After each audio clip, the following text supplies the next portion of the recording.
So if we consider the original problem, which just had all of that, that's all I was telling you. The dart hits the pendulum, and then the pendulum and the dart swing upwards. To solve this problem, you need to break it up into the parts of the problem that exist. There are multiple parts to this problem. The first thing you have to realize is that there's a change in height. That is suggestive of conservation of energy. But there's also a collision. You have to know where the collision part ends and the conservation of energy part takes over. And it's right here in the middle. So there's the instantaneous moment after the dart hits the pendulum, where the system has kinetic energy due to the transfer of momentum. You need to find that moment. So you're going to use conservation of momentum to get here and conservation of energy to get here. And then you have to remember, I'm not looking for a height. I'm looking for an angle. And there's a trick there, and I'm sure you remember the trick. Get it done. 40 degrees. How fast is the system going after the collision? 2.14 meters per second. Excellent. Anybody need help figuring that portion out? Fine. What kind of collision is it, Gabby? Something elastic. No. You have a choice of 3. Which one is it? In your notes, it was not far back. It would be yesterday. Doesn't seem like it.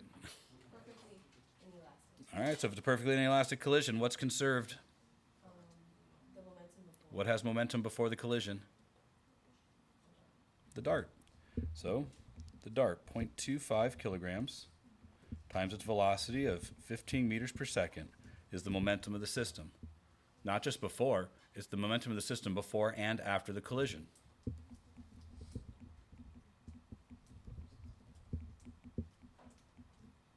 There, that's it. Now, momentum isn't conserved after the collision because there's an external force of gravity acting on the system. And although that external force conserves energy, it doesn't conserve momentum. It changes the velocity of the system by slowing it down to a stop. But that doesn't matter anymore. We're not talking about conservation of momentum anymore. We are talking about conservation of energy. That'll explain how high the dart travels, the dart and pendulum together. What kind of energy do they have at the bottom of the swing? Kinetic. So we have kinetic energy here. And what kind of energy are we going to have when it comes to rest? Gravitational potential. So 1/2 mv squared equals mgh. But we don't want h. You want the angle. But you remember that trick because you remember things. Not at all.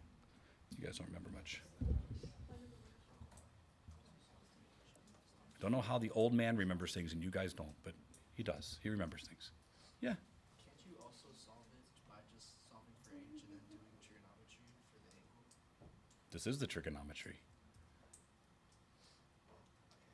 But yes, but I'm afraid you would do the trigonometry wrong because I've watched people do this incorrectly. So I don't know how you would do the trigonometry.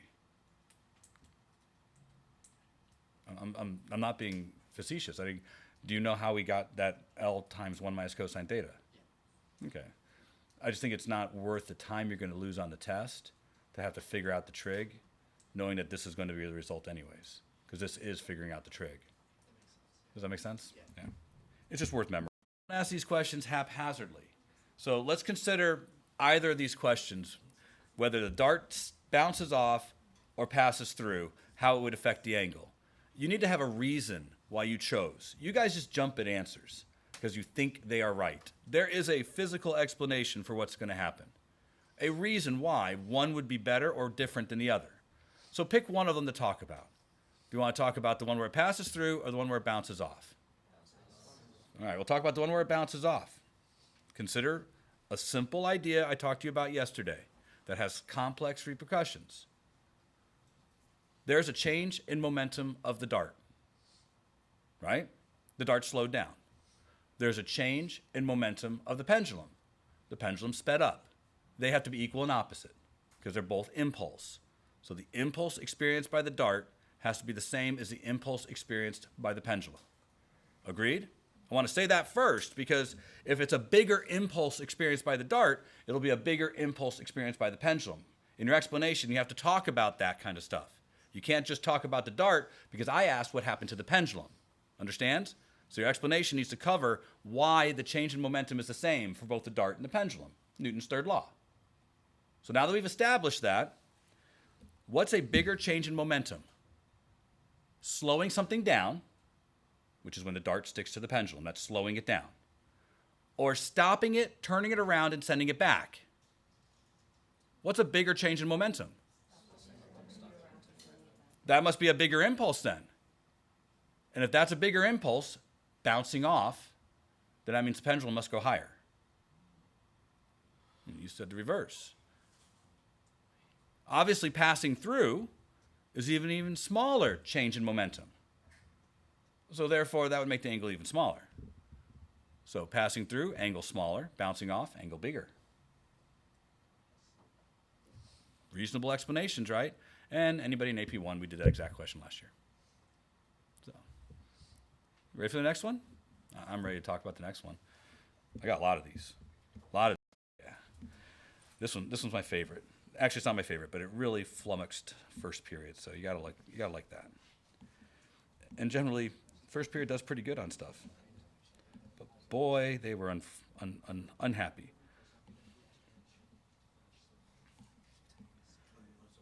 All right, so here we go. Let's have the same kind of setup. I've got a block, not a ball this time, a block. And my fancy dart. We'll put the dart right here.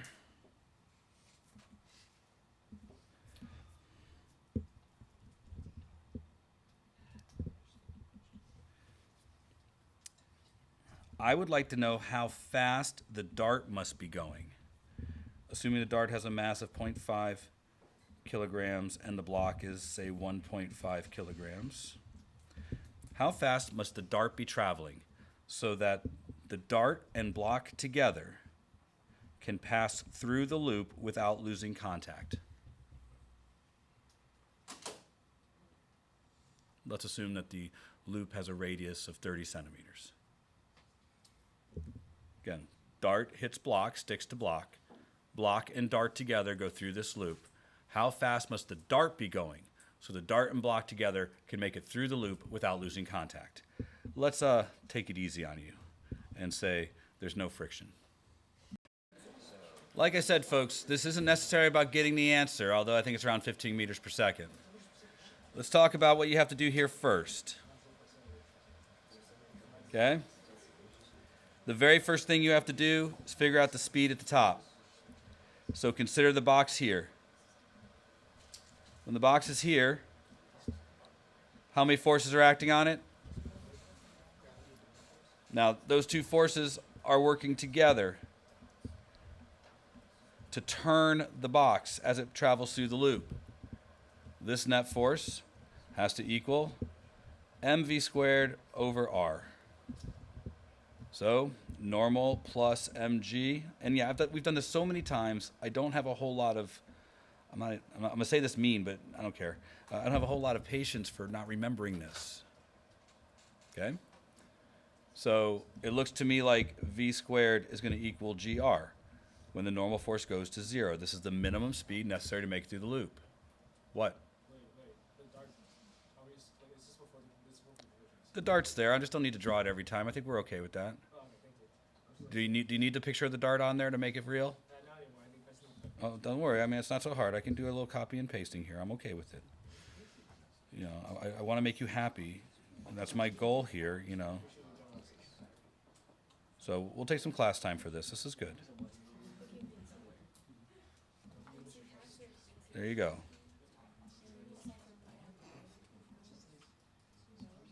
There, dart embedded. But again, I'm not sure the mass is a big part of this. But now we have to go to the next part, right? We know how fast it's going. I know you think we should put the numbers in now, but I would encourage you just to wait. Because what kind of energy do we have at the top of the loop?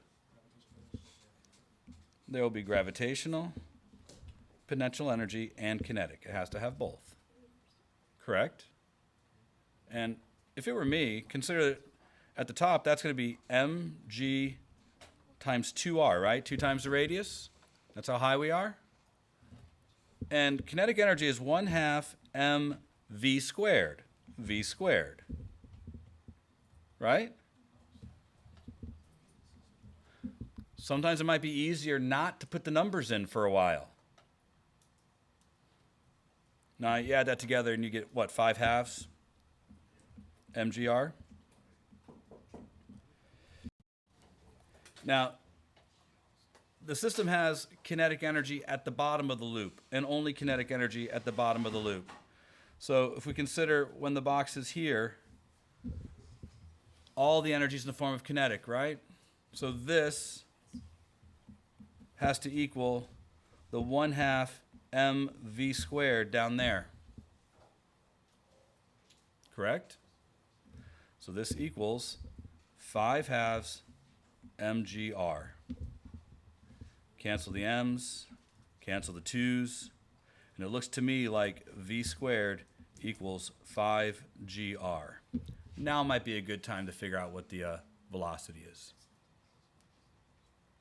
Now, we're kind of done, aren't we? I don't want to spend much more time on this problem because now we can go back to the original question. It was a collision. We know the velocity after the collision when the 0.5 dart and the 1.5 kilogram block have this velocity. That has to equal the dart by itself and the velocity I actually asked you to find. Right, that's the only part of this that was a collision. So a quick argument would be to say that every other part of this was something we've already done. The collision has just been added to the problem. You should do the math part, but I think you'd be better served seeing more examples, don't you think? You're not going to like this next example. This next one's tough. Yeah, What's your final answer for this one again? I got 15. What'd you get? 18. Well, let's see. 5 times 10 times 0.3. Take the square root. That gives me 3.8. 3.87 times 2 divided by 0.5. I get 15.49.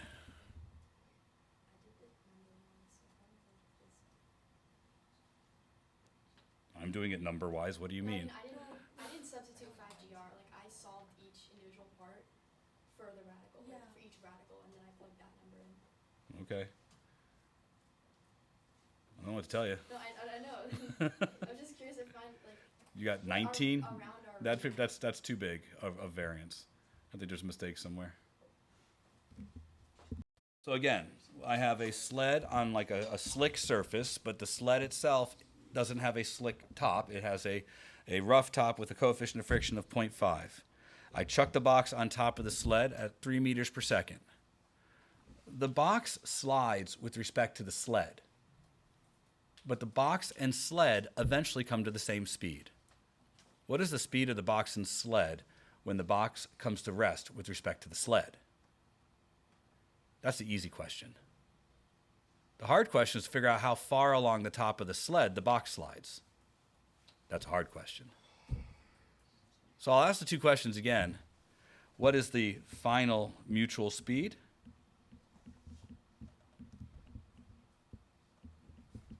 When the box is no longer sliding with respect to the sled? And how far along the top of the sled does the box slide while coming to rest with respect to the sled?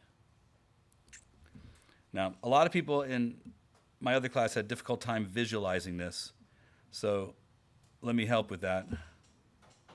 There is a future in this problem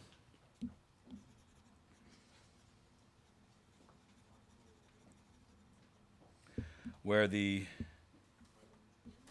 sled and box have the same speed, but the box has slidden some distance along the top of the sled. So I want this delta x and this speed. Momentum there. This one, who knows? Force, I don't know. Work, I don't know. Motion equations, I don't know. I can tell you one thing, it's not it's not circular motion. Try once, something there's going to have to work. Maybe even impulse, I don't know. Just pick a thing. I don't know. It could be anything. All right, so have we figured out this is a perfectly inelastic collision? Sure, they're going to be traveling at the same speed after the collision. It doesn't look like the other collisions we saw, but it's still going to be moving at the same speed after the collision. That's how you find V. That part not so terrible, right? Good, so let's talk about that. Somebody get V for me real quick. 0.5 meters per second. I have to assume you're right, but I'm going to just make sure I say this out loud. 0.5 times 3 equals 3 times V. Good, all right. Now, how do you go next? That part's a little bit more challenging. Oliver's on the right track, but he missed a little piece. Both the box and the sled move. What you need to figure out is how far does the sled move getting to this speed, and how far does the box move getting to this speed? The difference between them is how far the box moved with respect to the sled. Now, there's a couple ways to do it, but I'm thinking, for the block, the initial velocity and the final velocity, right? And for the sled, the initial velocity and the final velocity, right? It's 0 and 0.5. And here it's 3 and 0.5. You could just do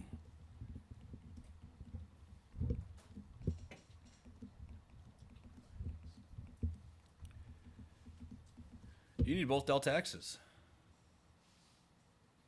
Now, there's other ways to do it. You could probably do work 2 here. It'll probably work out because you know what the force is, right? We know that there's a frictional force which equals mu mg.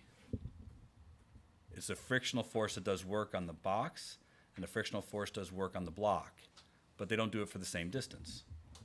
And the change in kinetic energy of the block, the change in kinetic energy of the box.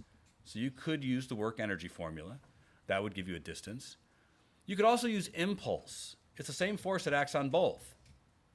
If you use impulse, it could tell you the time. You could use net force and get the acceleration.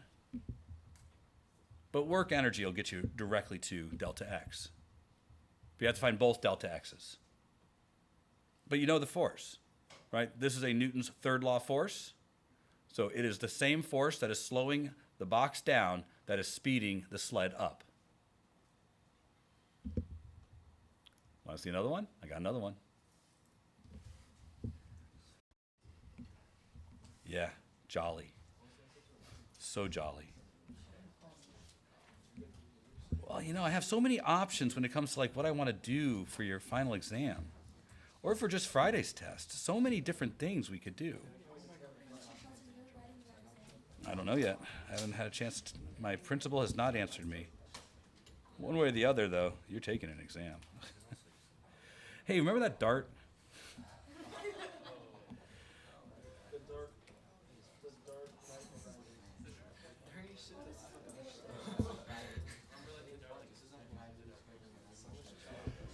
There's 2 ways to do this question, or 2 ways to ask this question.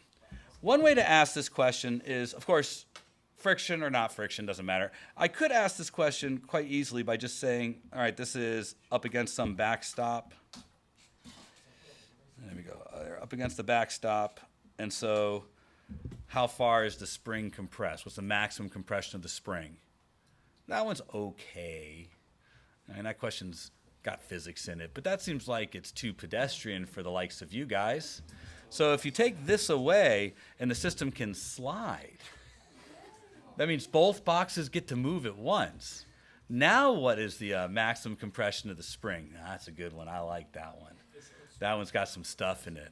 That really separates out the students who know things from the students who don't. This is a good one. I like this question. I want you to think about it for just a minute, though, because I have another one coming up here. There's so many more to do. So many different interesting ideas to play with here. But here, think of this one for just a minute. In this problem, if the backstop is there, is it pretty clear to you that you would figure out the velocity of the dart and the little block after the collision and then do conservation of energy to figure out how much the spring is compressed, right? Because the spring will compress until all the energy, all the kinetic energy is taken out of the system and converted to elastic potential energy. Does that make sense? Okay. If we take this away, the moment the spring starts to become compressed, it applies a force to this box, causing it to move, right? Well, that will keep happening until both boxes are at the same speed. So there's two collisions. There's a collision of the dart with the little box, and then there's the collision of the dart box with the big box. When they're at the same speed, the spring will be at its maximum compression. And it conserves energy. So this is an elastic collision. So the energy the system of these two boxes have before the system starts moving will be equal to all the energy of the system plus the elastic potential energy of the spring. That's a good question. I like this question. And this one's a toughie. And we might need to spend a little time tomorrow talking about it. It's in your homework too, isn't it? How about this one? Because like I said, I've got so many. And I want to make sure that you have had an opportunity to see all of the plausible ways I can configure this stuff. I like this one. This one's a good one. This is the exact same question I just talked about. I mean, quite literally the same question I just talked about. I'll make it somewhat easier. We'll get. So let's consider this one a completely frictionless problem. No friction anywhere, just for funsies. And let's say that the red block has some velocity and that it can make a smooth, gentle transition from the floor to the wedge. That okay with you guys? Well, it'll start to move upwards on the wedge, but there'll be a force on the wedge in this direction, right? That has a component in the direction of motion, so the wedge is going to start to move this way, right? What's the maximum height attained by the block on the wedge? It's a great question. It's a great question. I love this question. It's the same as the spring question, by the way. You find out when both of the block and the wedge have the same speed, the block will be at its maximum height. This also conserves energy. So what you have is the initial state here, and then you have the final state where the block is somewhere up on the wedge, but both of them are moving at some combined speed. Yeah, it will fall back down. And when it falls back down, they will both have different velocities. That will be another portion of the problem. It's a great question. Solid question. So when we talk about what's on your homework and what's possible, keep in mind there's nothing new here. The collision part is just a small part in what's a bigger problem. Now, don't get me wrong. This one's got stuff. I like them. They're both more or less the same. Well, let's try this one. This one's actually easier than the spring question. And in the 5 minutes we have left, we might be able to figure it out. Do you want me to put some numbers in there, or do you want to just do it with like I think we could just do a letter problem. Is that one good? Let's make the wedge. Let's go with 3m, and let's make the block just m. And although there's a variety of ways we could talk about the question, let's just say we want the height, like the height above the reference level. Okay, we'll do that problem. Now again, I said this system, as all systems would, has no external force on the system, so it will conserve momentum. The first part of this will be a perfectly inelastic collision. And we can figure out that answer right now.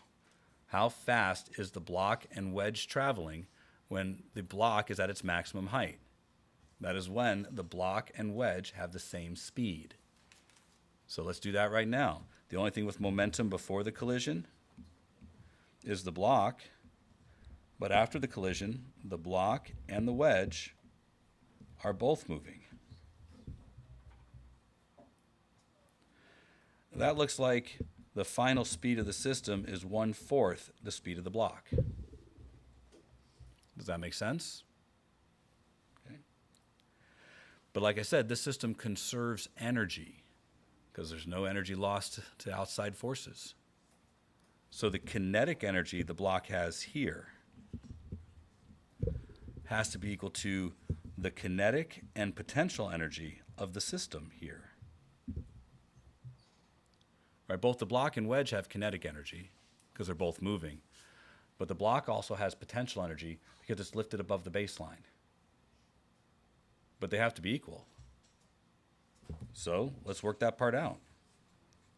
The kinetic energy of the block before the collision is just 1/2 mv squared. The kinetic energy and potential energy of the system after has got to be 1/2 mv final squared plus 1/2 3m v final squared plus mgh.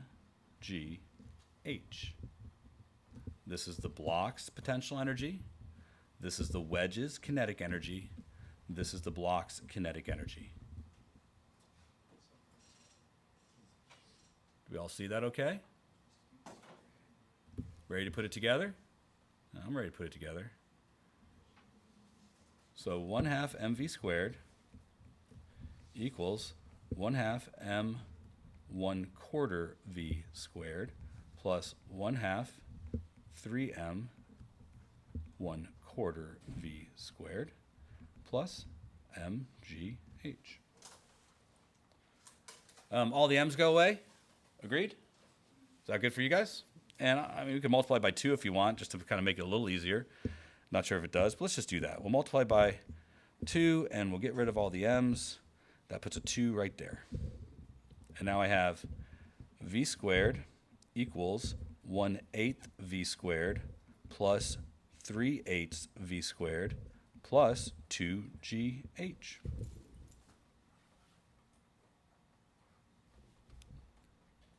And we're off. 1/8 and 3/8 is 4/8. That's 1/2, right?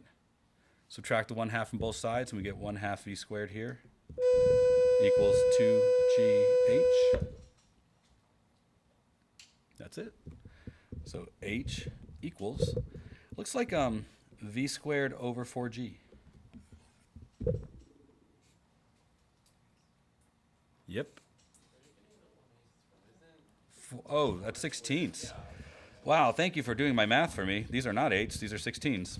Ha ha. Well, that changes this, doesn't it? Thank you, Oliver, for keeping me honest. I'm glad you got here in time. Otherwise, we would have left not knowing that this is 4/16 or 1/4 v squared plus 2gh. So does that make that 3/4? It does.